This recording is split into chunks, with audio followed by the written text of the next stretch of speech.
On my streams, I usually get a lot of questions, mainly asking, what's my sim rig, or what do I race on, or how do I produce my streams from the rig? So I thought today I'd do a video showing you through my sim rig. So hello everyone, welcome to the DriveDead12's channel, and welcome to my sim rig tour.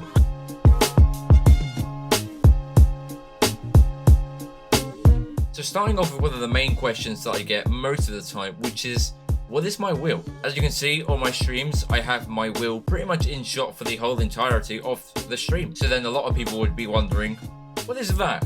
What's that? So as a basic introduction to the wheel, the name of it is Fanatec Club Sport Formula V2.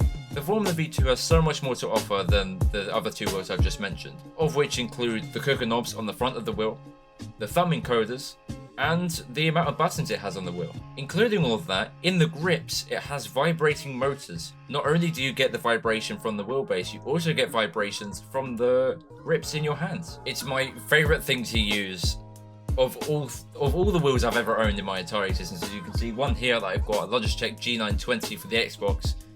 It trumps that completely, as you'd expect. But yeah, it's a fantastic wheel, and if you have the money to afford it, then definitely go out and buy that wheel, because you'll never look back, really, in terms of any other Formula wheel out there, I'd say, on Fanatec's range. Moving on next to another question I get, which is pretty much similar to what the wheel is what wheelbase I use that goes with the wheel.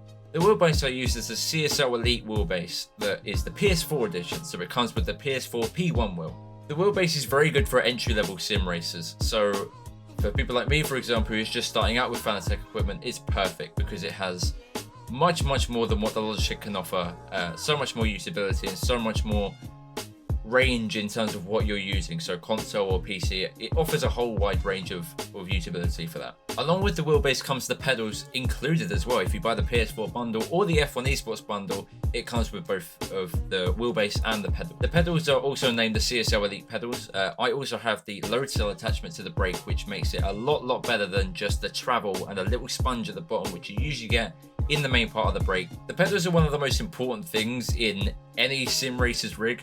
It makes such a big difference to your lap times and to your controllability of the car. And yeah, if you have a great, strong, solid brake pedal, then it can make you from a noob that just picked up iRacing to a god that has over 10,000 iRating. I'm joking, of course. You need to practice. Practice is important. Just practice. Please don't be one of them people that take each other out. Just don't be that guy. Another thing that's attached to the driving side of the sim is the seat, and the seat is very important as well.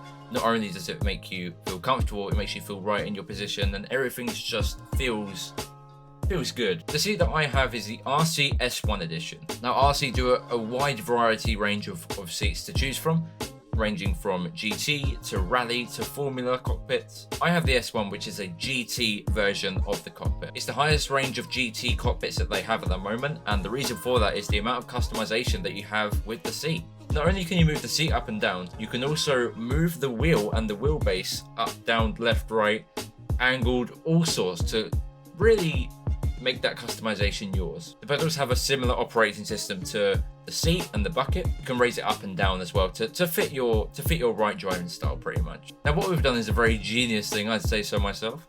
We've put a big wooden block underneath the whole front of the seat to try and raise it up to be like more of a Formula cockpit, but with a mix of GT as well. So you get kind of both, which I find very comfortable. So yeah, it may seem weird, like a GT seat in a Formula kind of seating position, but it's very comfortable, and yeah, it's my favorite place to be apart from right here. So yeah, that's all the driving side and all the kind of where I'm positioned side, if you will. Now we're moving on to the visuals. Now the visuals in the sim rig is also very important. Not only is it your reaction times to certain things, like when the lights go out or a certain incident happens, it's also important for just general drivability as well. The monitors that I use are 3 Asus Gaming 32-inch curved screen monitors. Now the reason that we have gone for 32 inch is because we feel like it's the best size screen for a sim rig. It comes out just to the place that we want it, which is just to our eye lines, because we got 3 of them. If you go too small, you won't be able to see much around you, and it will feel not that kind of immersion that you want. It will kind of feel like it's pushed back a lot. But 32 inch just comes right, so it fits the edge of the screen to your eye line, which is pretty much where you want it in a real car, to feel like you're actually in the car. Not only do I have them 3 monitors as driving monitors, I also have a very old TV, which is 1080p right above me, where I have all my stream stuff on there, or everything that I need to run during iRacing or during F1 or during any racing game that I need. I mainly use it for streaming, so to look at chat or to look at alerts or anything that I need to look at during that time, but mainly to look at chat as well, as it's very helpful to have an extra monitor there rather than ruining that immersion of the 3 screens while you're racing. So yeah, very cheap way of making it work, but if you can make it work, then go for it. You know, the more money you save, the better. So yeah, that's on the visual side of the sim rig, which is very good, I'd say. I love it so much. I'm so glad that we went for the monitors we did, because yeah, they just work so well with what we've got. Next is moving on to the actual PC, the thing that runs it all. The PC specs that we have at the moment is an i7 9th generation processor. The GPU is an RTX 2080 Ti. It has 16 gigabytes of RAM and 2 terabytes of SSD storage. So it's fair to say that it's a pretty powerful machine for what we want to run. But it works fine. You know, there's no need for a dual PC streaming setup, which most sim racers use quite a lot. But me personally, I just run it off all on one PC and it works just fine. I can run iRacing at full max graphics and run my stream at 720 at 60 FPS. As I'm affiliate, I can't do it at 1080 for people's bandwidth reasons, but it runs perfectly fine in 60 FPS and all the game runs smooth as well. So it's more than enough for what we need to do. And if you're from my stream, you'd notice that if I'm wearing a white shirt like this, you'd notice some color glows on my shirt. And that's because at the top of our sim rig, we have some Govee Minga 5-meter LED strips that rainbow strobe all across when I'm streaming. So yeah, they're great for lighting. They're pretty much the only lighting I have on my stream. I need to get more of that, to be fair. But yeah, it's the only lighting we have at the moment, but it works just as well as we want it to. And yeah, it's really great. The headphones that I use are the ones that I'm actually using now. The SteelSeries Arctis 5.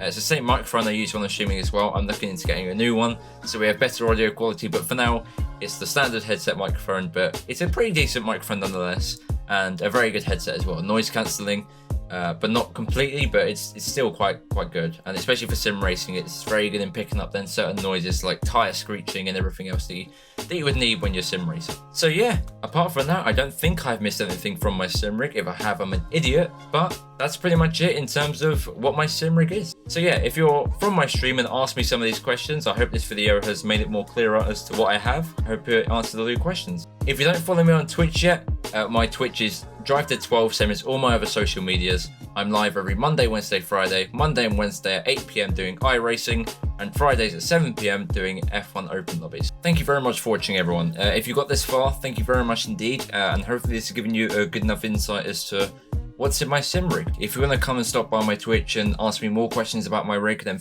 feel free to do so. Hope to see most of you there. Thank you very much indeed for watching, and I'll see you all very, very soon.